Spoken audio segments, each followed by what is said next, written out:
Making the blind learn to read. Today's story is about a young boy who lost his sight but helped millions of people see with their fingertips. His name was Louis Braille. Louis was born in a small village in France more than 200 years ago. As a little boy, he loved watching his father work in a workshop. His father made leather goods using special tools. One day, while Louis was trying to copy his father's work, a sharp tool slipped. It injured one of his eyes. Soon afterwards, an infection spread to his other eye. Before long, Louis could no longer see. Imagine how frightening that must have been. The colours of the flowers, the smiles on people's faces, the stars in the night sky, they all disappeared from his sight. But something very important never disappeared: his love of learning. Louis wanted to read just like every other child. The problem was that there were almost no books for blind children. The few books that did exist were enormous. The letters were raised, but they were so big that each book contained only a few pages of writing. Reading was slow and difficult. Louis believed there had to be a better way. When he was a teenager, he heard about a special code used by soldiers. It allowed them to read messages by touching small raised dots in the dark. The system was clever, but it was far too complicated. Louis wondered, what if I could make it simpler? Night after night he experimented. He pressed tiny dots into thick paper.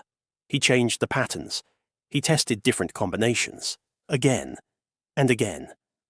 Until one day, he created a simple system using just 6 tiny dots.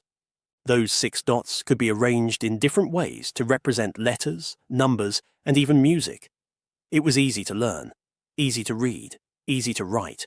Today we call that system Braille. You can find Braille in schools, libraries, hospitals, lifts, train stations, medicine packets, and on signs all around the world. Millions of blind people have used Braille to read stories, study at school, earn university degrees, and follow their dreams. All because one young boy believed everyone deserved the chance to learn. Louis Braille reminds us that some of the greatest inventions begin with a simple question: how can I help other people? The next time you see the little raised dots on a sign or in a book, you'll know they tell a story. Not just words, but a story of kindness, determination, and hope. Now, here's a question for you. If you could invent something to make life easier for other people, what would you create? Today's power word: empathy. Empathy means trying to understand how someone else feels and caring enough to help them. Mission for today: close your eyes for just 1 minute.